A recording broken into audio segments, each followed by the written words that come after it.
हम लोग ward number 15 से भाजपा शिवसेना युति के उम्मीदवार के खिलाफ चुनाव लड़े थे। मैं तो सबसे पहले वार्ड नंबर 15 की जनता का शुक्रिया अदा करूंगा कि जिन्होंने मुझे अपने बहुत कीमती वोट से नवाजा। जय हिंद साथियों, आइए बात करते हैं भिवंडी शहर में बड़े दिनों के बाद चुनाव आया और गया भी, नतीजे भी आ गए। अब महापौर की दौड़ शुरू हो रही है धीरे धीरे।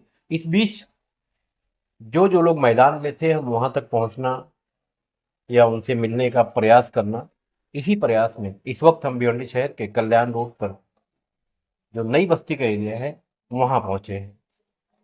हालात ऐसे थे शहर में, हर बार चुनाव में ऐसे ही होता है, एक दूसरे से तनाव हो जाता है वोट को या उम्मीदवार को लेकर। बहरहाल इसी बीच आज हम जानेंगे।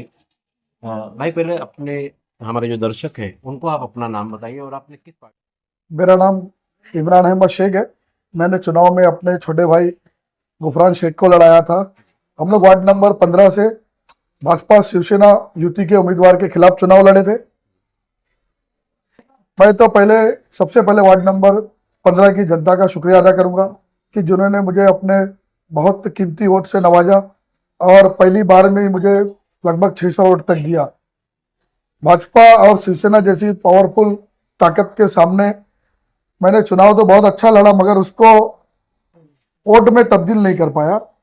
उसका पहला कारण मेरी समझ ये है कि एक तो सत्ताधारी पार्टी, दूसरा जातिवाद, हम बढ़ गए, और तीसरा धन दौलत, कहीं ना कहीं पैसे का जोर बहुत चला। लोगों को समझ में नहीं आया, उनको अपना फ्यूचर नहीं पसंद आया। लोग कहीं ना कहीं पैसे के बहकावे में दिखावे में आ गए। उनको काम करने वालों की जरूरत नहीं है। कोई भी आएगा झोपड़पट्टी एरिया में बाहर से पैसे के बल पे चुनाव जीत के चले जाएगा। आज वो सच साबित हुआ।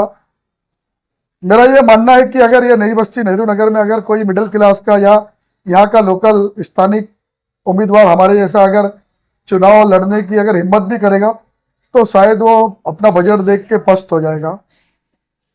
आमतौर से भिवंडी शहर का जो स्लम एरिया है, चुनाव के दौरान वो इसलिए बदनाम होता है कि एक जहन बना हुआ है कि उम्मीदवार चाहे कोई भी हो मगर उससे कुछ लेने देने की बात होती है, और अगर नहीं मिला तो वोट डालने के लिए भी लोग जाते हैं।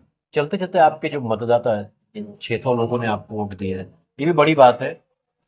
सत्ता में मौजूद लोगों के सामने आपके भाई का सामना था, तो जो मतदाता है जिन्होंने आपको वोट दिया उनके लिए क्या कहें।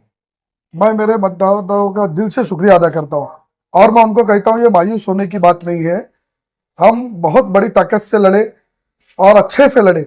बस हार जीतते तो नसीब की बात है, मगर मैं आप लोगों से वादा करता हूँ कि इंशाल्लाह आने वाले 5 साल मैं आप लोगों के बीच खड़ा रहूंगा और वार्ड के सुख दुख में उनका साथ दूंगा। पद रहना नहीं रहना कोई बड़ी बात नहीं, असल तो काम करना है और इंशाल्लाह हम काम करते रहेंगे। भिवंडी शहर के लोगों को इस बात पर ध्यान तो रखना ही चाहिए कि अगर अपने वार्ड का, अपने एरिया का कोई बंदा मैदान में आता है तो सपोर्ट करना चाहिए, मगर आमतौर से ऐसा बहुत कम होता है और यही देखने को मिलता है।